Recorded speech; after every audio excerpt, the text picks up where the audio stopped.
Terima kasih kami sudah diundang untuk menjadi salah satu pemateri di pembekalan magang ini. Uh, Sebelumnya, Assalamualaikum warahmatullahi wabarakatuh. Salam sejahtera untuk kita semua. Yang terhormat Bapak Hussein Notimena sebagai Wakil Dekan 1 dari FSIAIN Ambon, Bapak Hasan sebagai Ketua Panitia Magangnya, dan Ibu Deti sebagai Sekretarisnya, lalu Bapak Ibu dosen semua, Bapak Ibu Ketua Jurusan, terima kasih telah memberi kami kesempatan kali ini dalam pembekalan magang kali ini yang Badan Usaha Industri Keuangan Uang dan Pasar Modal. Ya. Lalu Pak Ramdan juga dari BSM yang tadi sudah memberi materi yang luar biasa. Saya rasa materi dari Pak Ramdan itu teman-teman mahasiswa semua harus ingat-ingat selalu ya, itu banyak sekali tips dan triknya ya dalam di dunia magang. Sebelumnya mohon maaf, apakah suara saya jelas atau ada putus-putus atau gimana? Jelas Pak, jelas. Jelas ya, oke. Oke, kalau jelas ya. Terima kasih sekali lagi. Oh iya, untuk teman-teman, rekan-rekan, adik-adik mahasiswa semua, ya, terima kasih juga mau berkesempatan untuk menyimak materi dari saya. Ya. Semoga nanti materinya bermanfaat, khususnya bagi peserta-peserta magang nanti. Oke, mungkin perkenalan dulu. Nama saya Alberto, saya Kepala Kantor Bursa Efek Indonesia untuk kantor perwakilan di Maluku. Sebenarnya dengan Fakultas Syariah dan Ekonomi Islam IAIN Ambon dengan VC IAIN Ambon, kita udah jalan kerjasama udah cukup lama ya, udah sekitar 3 tahun lebih, dan kita lihat sampai sekarang kerjasamanya sangat baik, kami sangat merasa disupport lah dari VC IAIN Ambon dalam kerjasama namanya Galeri Investasi. Dan mungkin adik-adik mahasiswa semua sudah pernah juga mendapatkan kuliah tentang pasar modal ya di kelas-kelasnya masing-masing. Jadi harusnya tidak terlalu awam lagi kalau kita bicara pasar modal. Dan mungkin ada beberapa yang sudah mulai berinvestasi langsung di pasar modal. Jadi materi kali ini saya nggak akan terlalu banyak tentang pasar modal, ya, tapi tentang yang seperti tadi Pak Ramdan bilang tentang apa sih yang dibutuhkan nih nanti dalam sebagai peserta magang, apa sih yang industri butuhkan dari mahasiswa-mahasiswa peserta magang, dan lebih ke tantangan-tantangan apa sih nanti ke depannya ya, karena kan kita teman-teman yang sedang akan magang ini kan istilahnya di kampus ini udah tinggal dikit lagi ya, udah stepnya tinggal dikit lagi untuk nanti lulus dan menghadapi dunia setelah perkuliahan, ya kan, bisa masuk ke dunia kerja, dunia usaha, dan lain-lain. Nah, apa sih yang dibutuhkan nanti ya ke depan? Itu yang mungkin saya akan share kali ini.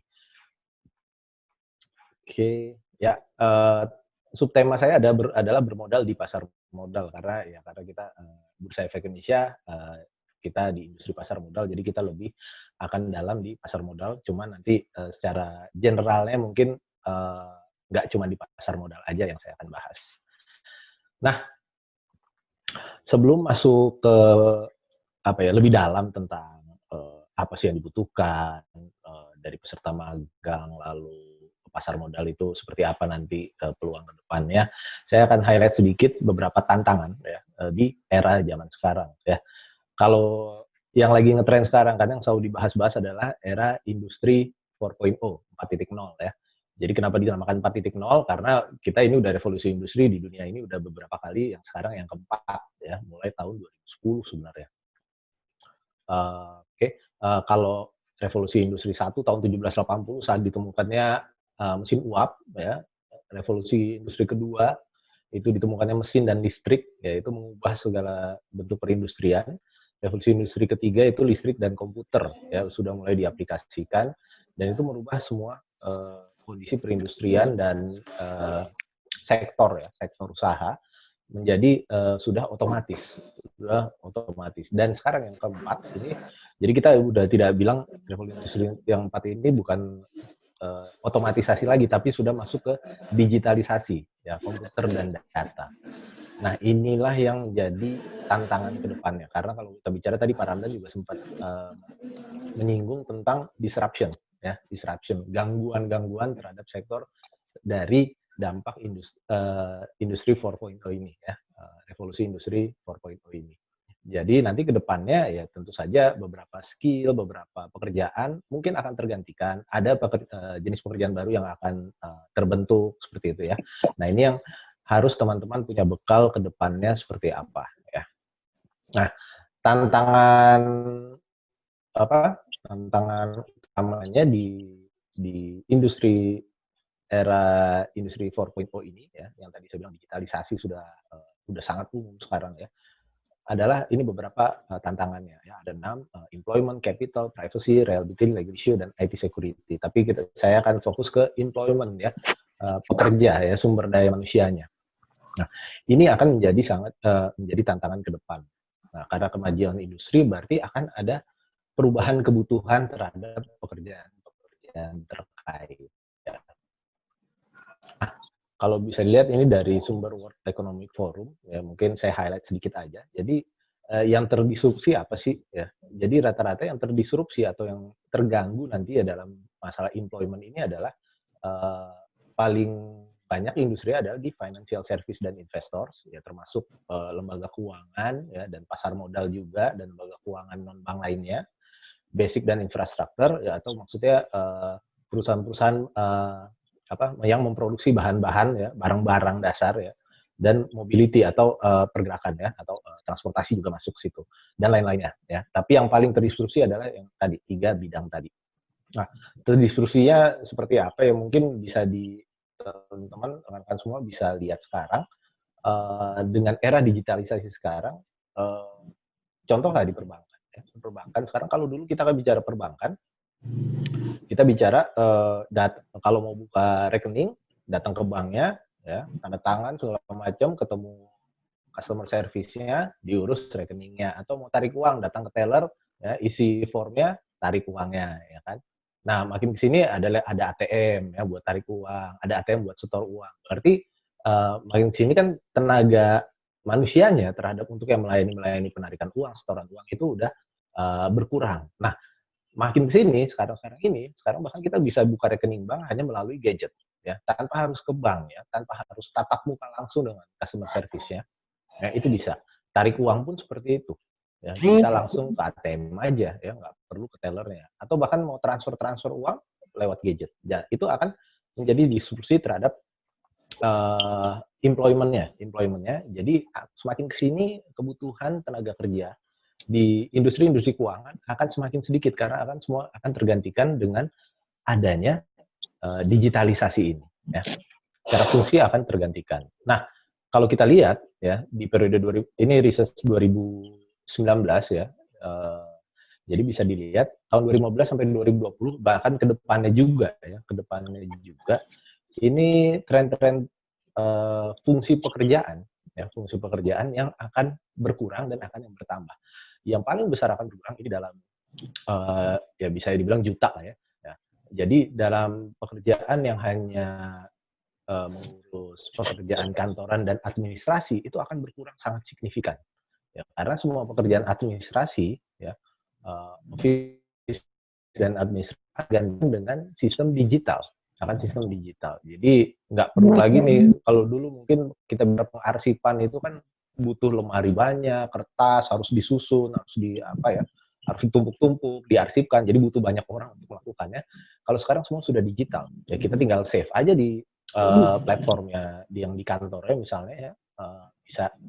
Jadi semua dalam bentuk digital dan kapan mau dicari, kapan mau diambil itu lebih mudah. Hanya tinggal cari keywordnya aja udah bisa. Jadi pekerjaan administratif yang sifatnya administratif itu akan sangat berkurang ke depannya, semakin berkurang dan sekarang pun sudah kerasa ya. Manufacturing dan produksi dan manufaktur itu juga akan berkurang karena semuanya akan nanti lama-lama akan tergantikan oleh mesin atau robot ya. Dan bahkan sekarang udah masuk ke era artificial intelligence atau intelijensi buatan ya. Jadi semua yang sebelumnya dikerjakan oleh manusia bisa digantikan oleh mesin ya, oleh robot.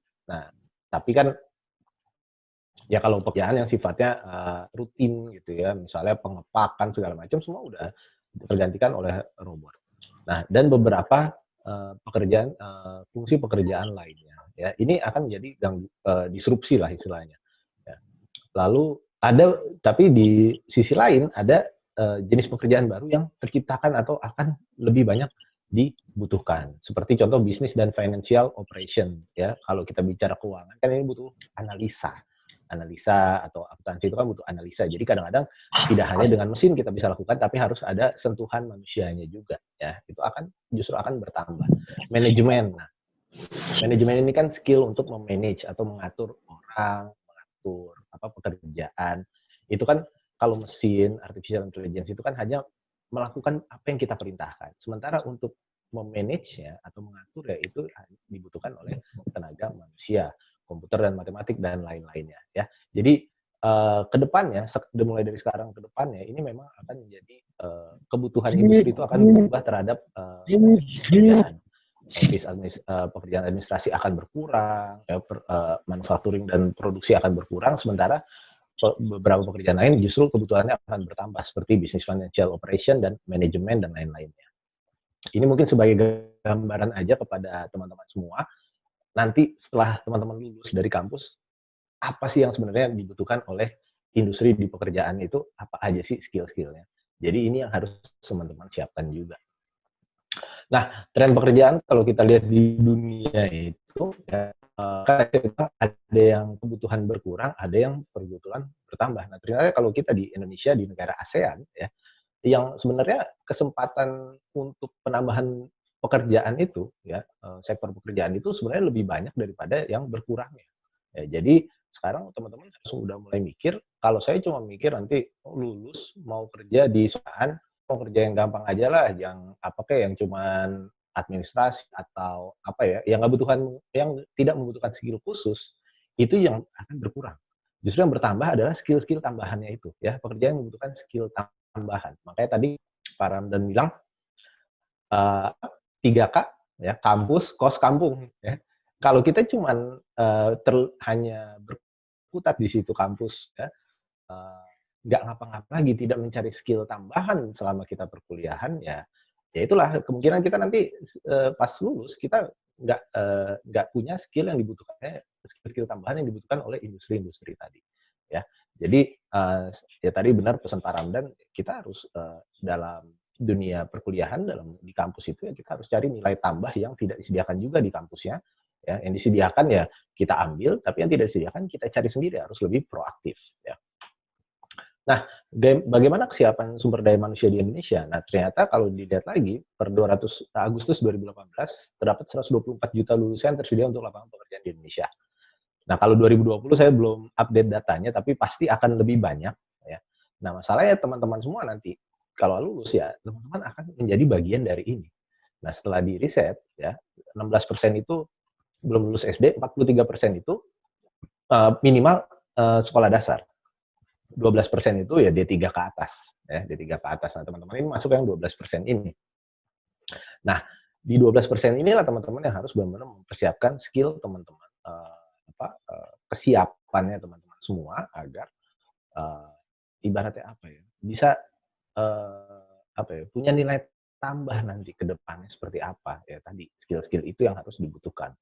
Nah, kalau kita lihat lagi, bisa dilihat memang banyak pekerjaan ini sebenarnya yang paling banyak dibutuhkan adalah 30% bekerja di sektor pertanian ya di Indonesia, sementara 1% itu di informasi teknologi dan 1% lagi di sektor keuangan. Ya, jadi masih sedikit sekali porsi untuk sektor keuangan dari 124 juta yang tahun 2018 itu lulusannya. Jadi kalau teman-teman misalnya nanti mau bekerja, ya mungkin sebenarnya peluang paling besar ada di sektor pertanian, ya sektor pertanian gitu. Cuma kalau yang bekerja di kantoran ya teman-teman harus bersaing dengan orang lain, ya lulusan-lulusan lain, ya berapa ratus juta nantinya itu teman-teman harus bersaing dengan uh, lulusan-lulusan lainnya untuk bekerja di industri, misalnya mau di sektor keuangan ya itulah karena tersedianya 1%, tapi yang ngerebutin ya 99% lainnya. Ya.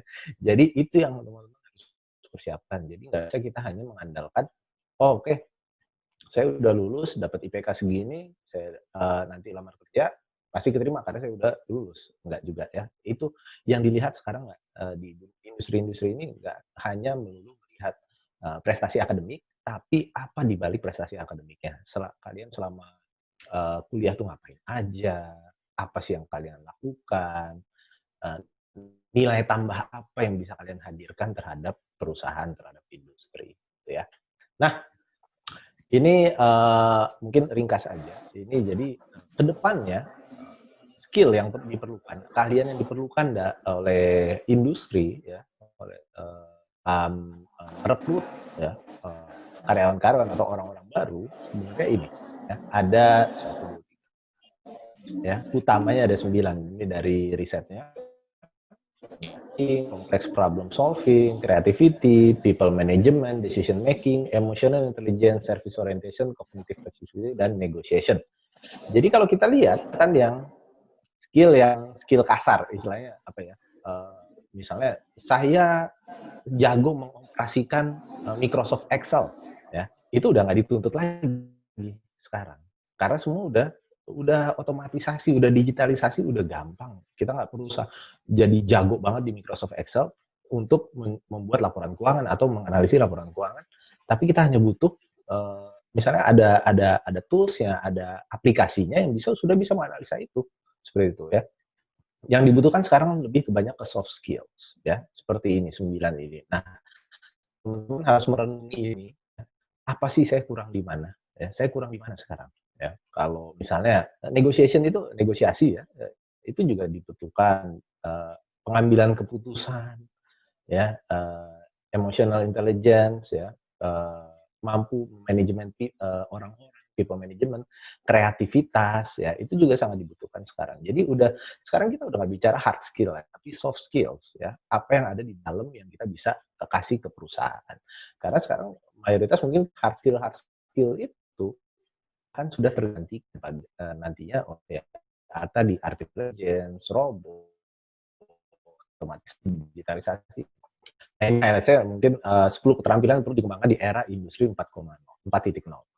Pemecahan permasalahan rumit, ya, complex problem solving, pemecahan permasalahan rumit. Jadi, nah ini inline sama berpikir kritis juga. Ya, kadang-kadang orang terlalu mentok di cara berpikir kritis ya. Ya kritis perlu, ya kita berpikir kritis perlu. Apalagi kalau adik-adik mahasiswa kan, kalau misalnya ikut apa ya, HIMA atau BEM atau apa ya, organisasi mahasiswa, ya kan itu memang dituntut untuk berpikir kritis. Tapi kita nggak bisa stop di berpikir kritis, kita harus bisa juga pemecahan permasalahan secara yang rumit juga. Kalau kita hanya berkutat di, aduh ini ada masalah ini, analisis saya bisa tahu ini masalahnya. Tapi saat ditanya gimana kita latar belakang masalahnya seperti apa, solusinya seperti apa, ya itu yang harus kita punya juga. Ya, jadi jangan berhenti di berpikir kritis, tapi pemecahan permasalahan rumit. Kreativitas, ya. Jadi jangan istilahnya sekarang kan udah zamannya orang berpikir nggak bisa terkungkung aja ya, terkungkung aja. Jadi kita harus berpikir di luar apa ya zona nyaman kita juga ya, atau bahkan ada ilmu-ilmu baru yang harus kita pelajari juga. Ya, nanti ujung-ujungnya kita bisa berpikir lebih kreatif terhadap pekerjaan, terhadap sikap kita, terhadap solusi ya itu sangat dibutuhkan. Manajemen sumber daya manusia, ya, manajemen sumber daya manusia. Nah ini adalah kemampuan juga skill karena kita harus bisa mengatur ya manajemen sumber daya manusia ini sebenarnya masuk dalam satu sub skill dari leadership ya kepemimpinan ya. Kalau kita punya jiwa kepemimpinan ya itu nggak cukup. Kita harus bisa juga kepemimpinan itu kita bawa untuk mengorganisasi orang-orang, manajemen sumber daya manusianya, ya. Berkoordinasi dengan orang lain juga. Jadi kita sekarang kalau pekerjaan yang sifatnya individualis, ya, mungkin hampir tergantung oleh digitalisasi, otomatisasi, atau robot, ya, atau artificial intelligence. Tapi kalau kita bicara berkoordinasi dengan orang-orang, ya, ini kan nggak bisa tergantikan. Harus manusia dengan manusia, ya. Itu skill yang dibutuhkan. Kecerdasan emosional juga, ya. Itu sangat dibutuhkan. Penilaian dan pengambilan keputusan. Nah, ini yang menjadi karena pada nanti ke depannya kan dunia akan bergerak akan semakin cepat. Ya, pekerjaan bergerak akan semakin cepat. Kita nggak bisa setengah-setengah lagi ragu-ragu gitu saat dibutuhkan pengambilan keputusan yang cepat, tepat dan efektif ya. Jangan aduh malah bingung, malah nggak tahu mau ngapain, akhirnya malah dibiarin ya nggak bisa juga ya. Makanya itu yang dibutuhkan sekarang. Berorientasi layanan, servis ya, servis. Ya, itu sangat dibutuhkan karena apa? Servis bukan maksudnya bersih-bersih atau apa ya, tapi cara kita menyikapi melayani orang seperti apa. Karena kalau sekarang misalnya kita telepon call center telepon call center. Kalau ada masalah-masalah yang standar, itu bukan orang yang jawab, tapi apa? Mesin, ya kan? Tekan satu untuk ini, tekan dua untuk ini.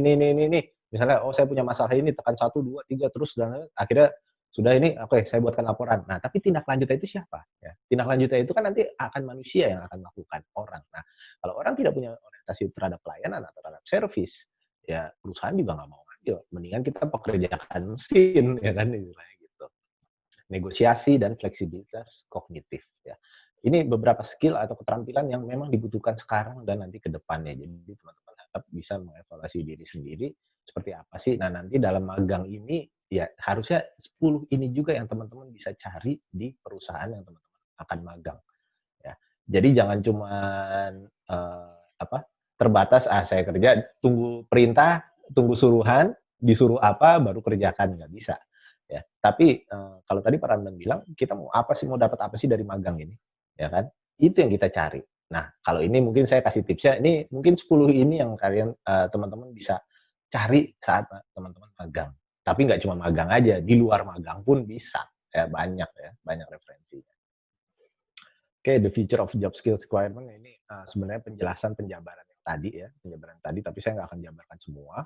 Uh, Ya ini istilahnya ya ini penjelasannya lah apa-apa aja sih yang kita perlu teman-teman perlukan nanti ke depannya dalam menghadapi dunia setelah perkuliahan ya gitu. Jadi mungkin saya nggak akan baca semua ya, saya nggak akan baca ini karena terlalu banyak.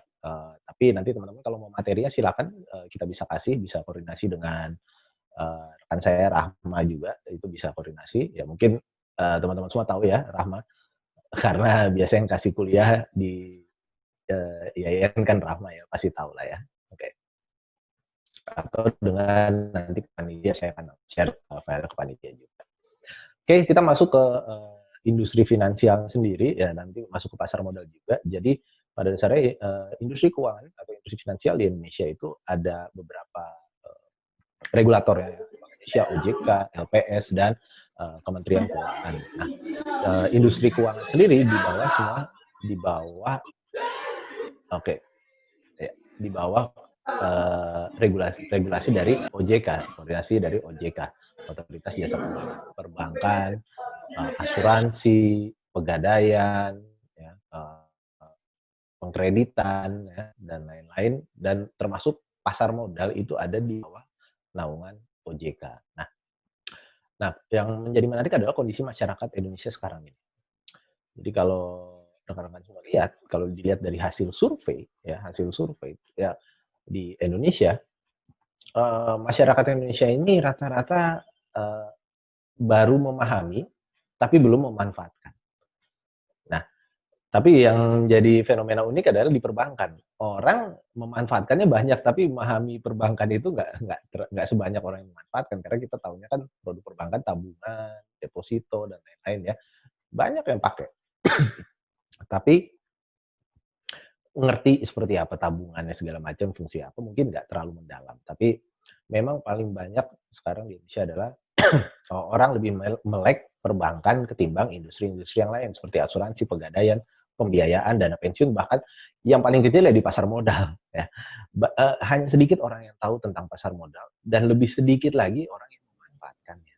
Ya, padahal potensi industri pasar modal itu ke depan sangat besar dan nanti ya kalau industri pasar modal makin besar berarti makin banyak lapangan-lapangan pekerjaan di dunia pasar modal yang dibutuhkan ya, yang bisa menyerap sumber daya manusia baru ya di pasar modal gitu. Nah, sebenarnya manfaat pasar modal saya nggak usah jelaskan banyak ya, karena mungkin di perkuliahan sudah dijelaskan ya. Nah, tapi beberapa manfaat bagi masyarakat, penciptaan lapangan kerja, profesi, bagi investor sebagai sarana investasi, bagi negara, keterbukaan dan profesionalisme dalam iklim usaha. Saya nggak usah jelaskan terlalu banyak di sini.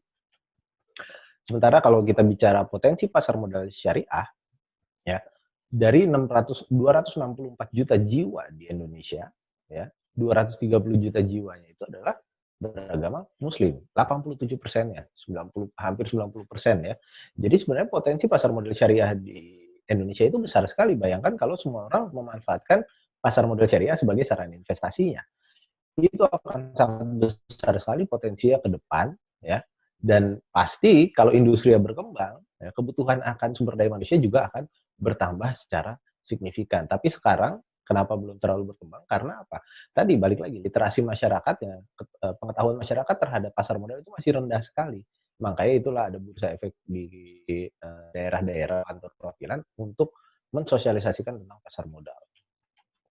Nah, kalau kita tadi bicara era disrupsi 4.0 ya, industri 4.0. Nah, Bursa Efek Indonesia seperti apa nih menanggapinya? Nah, kan tadi setelah 2010 itu kan kita menghadapi era industri 4.0. Nah, Bursa Efek apakah siap? Apakah industri pasar modal apakah siap? Ya, tentu saja sangat siap, bahkan kita udah mulai duluan sebenarnya ya.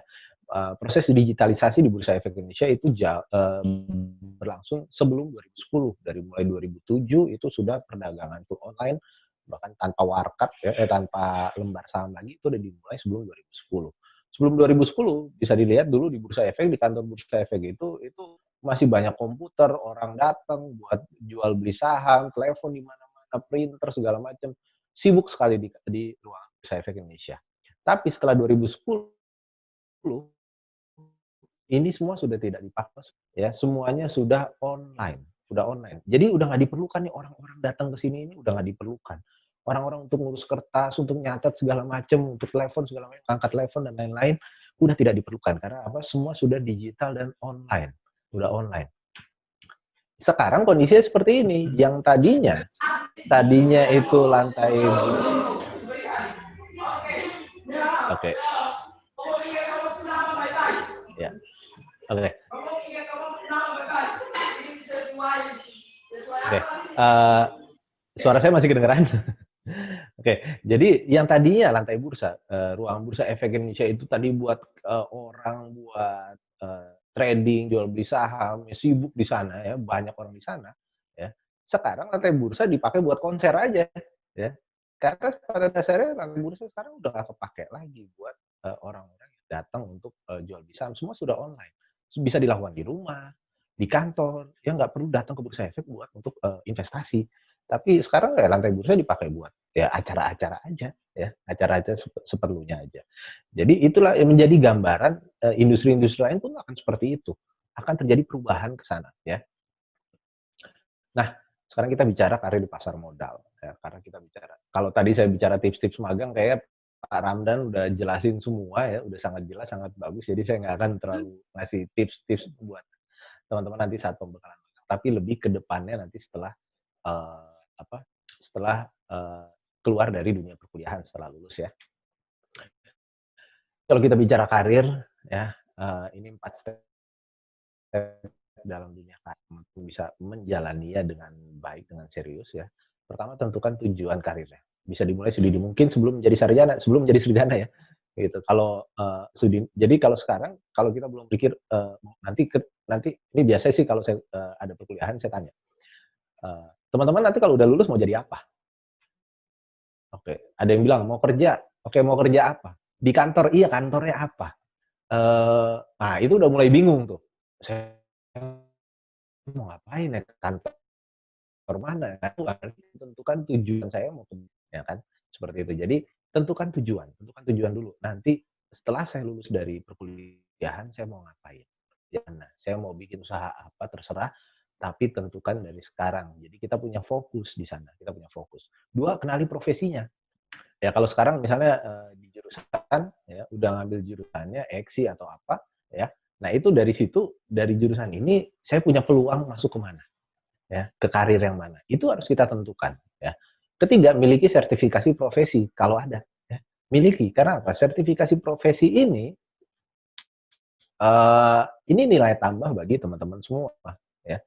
Saat saya misalnya dihadapkan ada orang, ada 10 orang lulus ya, dalam satu kampus 10 orang lulus, semua IPK-nya 4,0, summa cum laude semua, 4,0. Itu 10 orang lulus. 10 lamar pekerjaan. Kira-kira yang keterima siapa? Ya. Tentu saja perusahaan akan bingung, sementara perusahaan cuma butuh 1 orang. Nah, dia nggak akan terima 10-10 ya, dia akan tetap terima 1 orang. Nah, 1 orang ini nggak mungkin cap-cip-cup mana yang apa yang keterima, enggak kan. Pasti perusahaan akan melihat siapa yang paling punya nilai tambah.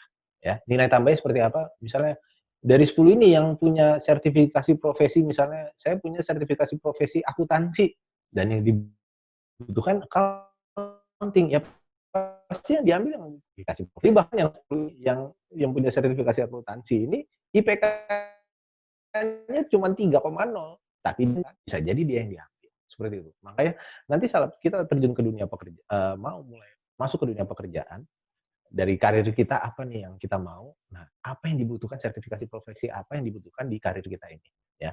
Jadi banyak-banyak referensi aja, nanti, itu yang akan menjadi nilai tambah yang sangat dipakai oleh perusahaan-perusahaan. Yang keempat, setia pada karir, ya. Eee, jadi kalau sekarang saya udah tentukan tujuan karir saya ke sini, ya udah, kalau emang nanti udah bisa ngelihat ke depannya kalau saya misalnya masuk ke karir accounting, ya ke depannya saya mau jadi apa jadi apa jadi apa, ya itu setia di situ. Jangan accounting, "Ah, ini gajinya nggak bagus nih, kecil, sementara teman saya yang di sana gajinya gede, saya pindah ke sana deh, profesi lain." Jangan dulu ya, namanya orang baru kerja, baru lulus ya, fresh graduate, ya jangan berharap langsung punya gaji double digit, ya. Kecuali punya sertifikasi profesi yang sangat mumpuni, ya, punya keahlian yang tidak bisa digantikan oleh orang lain, mungkin bisa. Tapi secara umum saat kita bersanding nanti teman-teman lulus kuliah, teman-teman bisa sandingkan teman-teman dengan beberapa orang lain yang lulus kuliah. Hmm. Harus sandingkan beberapa, orang lain. Misalnya saya lulus kuliah dengan IPK 3,5, ya. Berapa orang lain di Indonesia yang lulus kuliah dengan IPK 3,5, ya. Mungkin ada ratusan juta juga, ya kan. Nah, itulah saingan saya. Nah, gimana saya bisa menonjol di antara mereka? Ya itu yang harus kita cari, nilai tambah nilai tambah. Mungkin, share sedikit ya, pengalaman saya juga. Saya kerja di Bursa Efek sekarang. Saya kerja di industri pasar modal ya, sudah, mmm, berapa tahun ya, eee, sudah 10 tahun saya di pasar modal ya, 10 tahun lebih lah, 10 tahun, ya 10 tahun lah ya, hitungannya 10 tahun saya 11 tahun, saya 11 tahun di industri pasar modal. Saya sarjana bukan sarjana ekonomi, ya kayak tadi Pak Ramdan, sarjana apa dia, apa, perikanan ya, perikanan gitu ya. Tapi kok bisa kerja di bank ya kan, ya itu enggak. Sebenarnya, udah melintas profesi kan, tapi kan bisa terjadi. Saya, saya sarjana pertanian, ya. Saya lulus dengan titel sarjana pertanian. Waktu saya lulus, IPK saya 2,7, ya, 2,7, ya. Saya kuliah 8 tahun. Sorry, 7 tahun, nggak selama itu ya. Saya kuliah 7 tahun, oke. Saat saya lulus, ah, harus disadarin dong, banyak sih orang kuliah 7 tahun, lulus dengan IPK 2,7, kira-kira yang di atas saya banyak nggak? Bukan banyak lagi ya, banyak banget ya, banyak banget dan mungkin saya pikir ini mungkin kesempatan saya di dunia pekerjaan sangat sedikit, sangat kecil sekali. Tapi apa yang saya harus lakukan agar saya punya nilai tambah, ya, saya ambil jadi selama kuliah saya nggak cuman ya tadi kerja kuliah kampung ya, nggak cuman itu. Kayak tadi Pak Ramdan ada waktu kuliah dia ada kerja, ya saya juga ada ya. Tapi latar belakangnya bukan pengen nyari skill sih, sebenarnya latar belakang ekonomi, karena waktu itu buat buat uang kuliah juga. Ya saya kerja, saya jadi waitress, saya, ya kerja serabutan juga, jadi IO segala macam ya. Tapi itu kan menambah networking, menambah skill, menambah apa ya, ada nilai tambah. Saya aktif di, organisasi kampus ya, itu. Jadi saat walaupun saya kuliah lama 7 tahun, teman-teman saya 4 tahun, 5 tahun itu paling lama, saya ini orang-orang terakhir ya lulus. Tapi saat masuk ke dunia pekerjaan, selama saya, berkarir di pasar modal, saya cuman selama berkarir di pasar modal ya, saya cuman 1 kali kirim CV, 1 kali kirim lamaran pekerjaan. Ya karena saya waktu itu saat lulus ya, saya kerja pertama jadi customer service dulu, cari-cari ini bidang apa yang saya mau geluti, sebenarnya karir saya sebenarnya telat juga. Nah, saya waktu itu akhirnya oh ya pasar modal deh. Saya ambil sertifikasi profesinya, yang dulu orang-orang masih, susah didapati ya, dulu susah sekali didapati, saya ambil sertifikasi profesi pasar modal, saya ambil, apa, seminar-seminar tentang pasar modal segala macam, dari yang gratis sampai berbayar, saya tingkatkan skill saya, baru saya berani terjun ke pasar modal. Dan saat saya pertama kali kerjaan saya di pasar modal itu nggak langsung di Bursa Efek, saya masuk ke perusahaan sekuritas dulu, itu ditawarin, karena saya udah punya sertifikasi profesi, ya. Pas saya kirim CV, pas saya ditanyain apa, IPK-nya berapa, terus saya nanya ke orang yang nawarin, "Ini IPK apa-apa nggak perlu, yang penting sertifikasi, yang penting ngerti pasar modalnya." Oke, saya masuk. Nah, selama saya berkarir di pasar modal, saya cuma satu kali kirim CV, yaitu ke sini, ke Bursa Efek Indonesia, ya. Waktu itu, apa ya, saya juga heran sih kenapa keterima karena ya, secara administratif mungkin tidak lulus ya, tidak lulus. IPK minimal 3,75 ya, saya 2,7 ya kan. Lalu harus, apa, segala macam-macam lah. Tapi dari nilai tambah yang bisa dihadirkan itulah yang menjadi faktor penentu juga. Jadi teman-teman, jadi mungkin sekarang saya rasa belum terlambat buat teman-teman mencari nilai tambah teman-teman nanti ke depannya seperti apa untuk profesi teman-teman geluti karirnya. Ya. Jadi, nah dalam magang ini, kan nanti teman-teman, di magang ini kan pasti kan banyak orang perusahaan itu yang bisa kita dapat ilmunya, ya.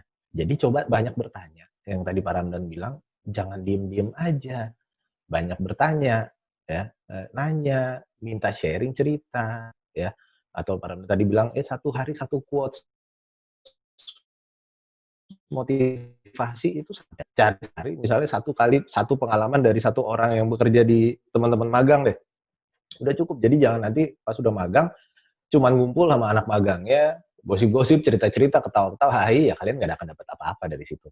Tapi saat teman-teman bisa, lebih terlibat dalam di dunia magangnya dengan perusahaannya, dengan orang-orang yang bekerja di sana, ya itu yang akan teman-teman dapatkan, ya. Makanya tadi tujuan magangnya apa sih, harus cari ke diri sendiri ya, saya mau dapat apa nih dari magang ini. Oke, mungkin sekarang magangnya sistemnya digital ya, online ya. Memang ini tantangan baru juga bagi kami juga, ini kita, coba mengkonsepkan gimana sih, magang secara online ini, tapi kita harap sih nggak, ya setidaknya, peserta magang ini tetap bisa mendapatkan sesuatu lah dari magang di perusahaan. Nah, ini beberapa sertifikasi pasar modal ya, ada 4 yang utama, broker dealer, manajer investasi, underwriter, atau penjamin investasi, dan syariah advisor ya, atau ahli syariah pasar modal. Teman-teman bisa lihat di sini masih sedikit sekali jumlahnya, broker dealer cuma 19 ribuan ya, sekarang sih udah 20 ribu mungkin ya, 20 ribu lulusan, 20 ribu orang yang punya lisensi broker dealer atau WPP, wakil perantara pedagang efek ya. Dari 270 juta atau dari 120 juta lulusan tadi, cuma 20 ribu orang yang punya ya. Jadi kalau teman-teman punya ini, ya itu nilai tambah. Broker dealer ini dipakai di mana? Di pasar modal doang? Enggak ya. Enggak cuma di pasar modal, perbankan sekarang juga cari. Perbankan, beberapa industri keuangan lain rata-rata cari juga. Investment manager cuman baru 1.800, nggak nyampe 2.000 orang yang punya lisensi. Ya, saya punya lisensi broker dealer, underwriter, investor manager, saya belum lulus ya. Kemarin ujian tapi belum lulus ya. Nanti mungkin akan dapat.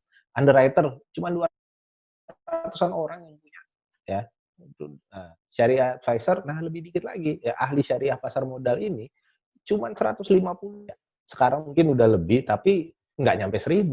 Jadi ini kesempatannya besar sekali, ya kesempatannya besar sekali. Tapi ya itu, masalah literasi masyarakat terhadap pasar modal juga masih kecil.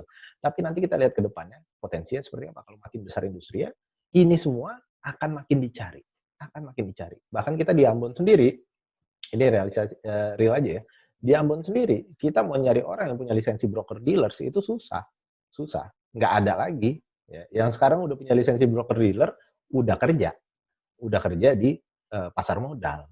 Ya. Eh, Bahkan nih contoh, rekan saya Rahma, ya, rekan saya Rahma, dia punya lisensi broker dealer sebelum lulus kuliah, udah lulus nih. Belum lulus kuliah tapi udah punya lisensinya, udah punya sertifikasi profesinya, ya. Dia belum wisuda, udah direkrut kerja. Jadi nggak sempat satu hari pun dia nganggur karena udah kerja duluan. Ya, nah sekarang kita rekrut ke Bursa Efek. Kita lain banyak tentang pasar modal ini sekali, ya dicari sekali. Jadi teman-teman mungkin bisa pertimbangkan karir di pasar modal, atau kalau mau di karir di industri lain silakan. Tapi coba profesi yang sertifikasi profesi yang bisa menambah menjadi nilai tambah bagi teman-teman karena ini sangat bermanfaat. Oke, penyebaran lulusan next aja. Oke, saya nggak perlu jelasin ini, nanti mungkin teman-teman bisa baca sendiri. Nah, profesi populer yang di pasar modal kurang lebih seperti ini ya. Jadi nggak cuma pasar modal itu kita nggak bicara cuma bursa efek doang, banyak ya, banyak perusahaan efek, ada 124 perusahaan efek yang butuh puluhan ribu orang yang berlisensi di pasar modal atau yang punya sertifikasi profesi, manajer investasi dan lain-lain. Banyak di bawah dunia pasar modal itu nggak cuma bursa efek top ya, ada banyak sekali, ada perusahaan efek, penjamin emisi dan lain-lain. Nah ini yang kita bicara bursa efek ya sendiri, itu kita punya anak perusahaan aja banyak ya. Belum lagi yang di luar bursa efek ya, kayak dari sekuritas, dari manajemen dan lain-lain itu lebih banyak lagi. Ya, bahkan perbankan sekarang udah mulai mencari orang-orang yang punya keahlian di pasar modal. Karena apa? Perbankan kan juga luas kan bisnisnya. Dan bicara orang nabung kasih pinjaman, orang nabung kasih pinjaman, enggak cuma itu, tapi mereka juga bicara investasinya gimana, produk tambahannya seperti apa, reksadana seperti apa, kayak gitu. Jadi sangat dibutuhkan profesi-profesi seperti ini. Balik lagi ya, jadi ini yang teman-teman butuhkan ya. Oke. Oke, sorry. Jadi balik lagi ke skill yang dibutuhkan ya, tadi ada 10 skill. Nah, ini teman-teman yang dibutuhkan industri ke depan itu seperti ini. Ya, jadi jangan berkutat pada hard skill atau skill keahlian yang mentah aja, tapi lebih yang ke soft skill lah, kemampuan gitu ya. Jadi jangan stuck di situ aja ya. Nah, oke. Saya mungkin ada sedikit cerita juga tentang anak magang. Ini saya selalu cerita berulang-ulang tentang ini karena apa? Sangat menarik ya gitu. Jadi di Amerika Serikat ada salah satu perusahaan, dia perusahaan FMGC terbesar salah satu perusahaan FMGC terbesar di Amerika ya. Ini udah lama kejadian, udah lama sekali. Jadi dia perusahaan yang sangat besar, dia ya FMGC maksudnya kayak semacam Unilever lah, dia produksi sampo, odol, pasta gigi gitu ya. Gitu ya. Nah, tapi ini di Amerika. Dia jadi dia udah menguasai produknya, itu udah menguasai pangsa pasar. Dia punya satu produk namanya pasta gigi apa gitu namanya ya. Nah, dia udah menguasai pangsa pasar, hampir semua orang, maksudnya udah mayoritas pangsa pasar di pasta gigi itu orang udah pakai itu ya. Jadi nggak pakai produk-produk kompetitornya. Nah, tapi bos perusahaannya ini bilang, saya mau ningkatin penjualannya lagi. Gimana caranya? Gimana caranya biar pasta gigi saya ini lebih laku lagi? Tapi dia nggak mau ngeluarin biaya untuk promosi. Dia nggak mau keluarin biaya promosi. Ya. Karena apa? Ya percuma. Masa kita mau ngiklanin orang yang tadinya sikat gigi 2 kali, 3 kali sehari disuruh sikat gigi 10 kali sehari, kan nggak mungkin. Kalau mau penjualan bertambah, nggak mungkin dia nyuruh orang sikat gigi lebih banyak. Nggak mungkin kan? Gimana caranya? Jadi dalam satu rapat, ya, semua direktur, pejabat-pejabatnya dikumpulin, gimana caranya biar pasta gigi ini lebih laku? Yang bisa ngasih solusi, saya kasih $1 juta di tempat sekarang, katanya gitu. Lalu dia bilang, lalu semua orang terdiam. Oh ya, kita bikin kampanye sikat gigi lebih banyak. Ngapain? Mana ada orang mau? Orang nggak mungkin orang sikat gigi jadi 10 kali sehari, nggak mungkin. Terus kita bikin kampanye untuk menjatuhkan kompetitor kita, nggak boleh. Itu main curang katanya. Kita apa? Akhirnya semua ide udah mentok. Ada satu anak magang yang lagi nganterin kopi, dengar itu, ya. Terus dia nyeletuk di pojok ruangan. Dia nyeletuk gini, make a bigger hole. Atau istilahnya gini, dia nyeletuknya gini, lubangnya gedein aja Pak, lubangnya bikin gede aja Pak. Maksudnya lubang apa? Lubang pasta giginya. Tadi ya lubangnya sekecil ini, digedein segini. Teman-teman dapat nggak logikanya? Itu semua dalam siklus ini. Critical thinking, complex problem solving, creativity, decision making, segala macam itu udah masuk dalam situ. Ya. Jadi kenapa lubangnya dibesarin? Kalau lubangnya dibesarin, kalau kita pencet pasta gigi, yang keluar lebih banyak nggak? Lebih banyak. Kalau keluar lebih banyak, pasta giginya cepat habis nggak? Lebih cepat habis. Kalau pasta gigi lebih cepat habis, orang beli lagi, lebih cepat beli lagi nggak? Lebih cepat beli lagi. Yang tadi satu pasta gigi misalnya buat 1 minggu, misalnya buat 1 bulan, mungkin karena lubangnya dibesarin, satu pasta gigi tinggal jadi 2 minggu. Itu nggak bisa dikontrol oleh konsumen. Yang bisa kontrol adalah produsennya, perusahaan. Itu contoh. Jadi anak magang ini jadi nggak hanya kita tadi yang Pak Ramdan bilang, kalau kalian magang ya jangan cuma nganggap kita magang, disuruh, nggak proaktif gitu, jangan. Harus lebih proaktif, harus lebih banyak menggali tentang perusahaannya, tentang tentang apa yang mau kita dapat, tentang orang-orangnya, itu yang kita cari bisa, itu yang mungkin tips bagi teman-teman untuk magang, kalau nanti magang, itu yang dicari ya. Jadi kalau dapat tugas dari perusahaannya, jangan bilang, "Aduh, kita anak magang udah dikasih tugas gini." Enggak, itu tantangan. Setiap tugas yang dikasih, anggap itu sebagai tantangan, tantangan yang dipenuhi, itu pencapaiannya bukan untuk perusahaan aja, tapi untuk teman-teman sendiri. Nah, ini saya harus sampaikan, ini ada beberapa IDX Core Values ya, eee value dari perusahaan kita di Bursa Efek Indonesia, teamwork, integrity, professionalism, dan service excellence. Tips ya. Kita sangat menjunjung tinggi kerja sama tim dan sangat menjunjung tinggi integritas ya. Orang yang punya integritas pasti bisa kemana aja. Orang punya integritas pasti bisa kemana aja. Profesionalisme ya, orang yang bekerja secara profesional, dia bisa naik kemana aja. Service excellence ya, tadi bilang ke service tadi ya. Jadi kita harus punya mental melayani juga ya. Teamwork, integrity, professionalism, dan service excellence ini nggak cuma jadi core values Bursa Efek. Saya rasa teman-teman bisa bawa core values ini ke kehidupan teman-teman sehari-hari ya. Teamwork, kita bisa kerja dengan siapa aja, itu akan membawa kita kemana aja. Integritas, kita punya integritas bagus, kita bisa kemana aja. Profesionalisme, kita punya profesionalisme yang bagus, kita bisa naik ke level apa aja. Ya, service excellence, kita punya service excellence yang bagus, semua orang pasti tahu akan kita. Ya. Oke, teman-teman, Bapak Ibu semua, terima kasih. Semoga materi saya bisa bermanfaat. Ya. Kalau ada yang mau tanya atau apa, silakan email kita di kantor perwakilan @idx.co.id, telepon kantor 0911 382 3838, atau di situ ada nomor handphone saya. Kalau ada yang mau tanya-tanya langsung, silakan. Atau kalau mau cari informasi tentang Bursa Efek Indonesia Kantor Perwakilan Maluku, follow aja Instagram kami idx@_maluku. Ya. Jadi teman-teman, rekan-rekan sekalian, semoga materi yang saya berikan bermanfaat dan bisa menjadi pembekalan yang berarti bagi teman-teman untuk magang teman-teman ke depan. Terima kasih. Wassalamualaikum warahmatullahi wabarakatuh.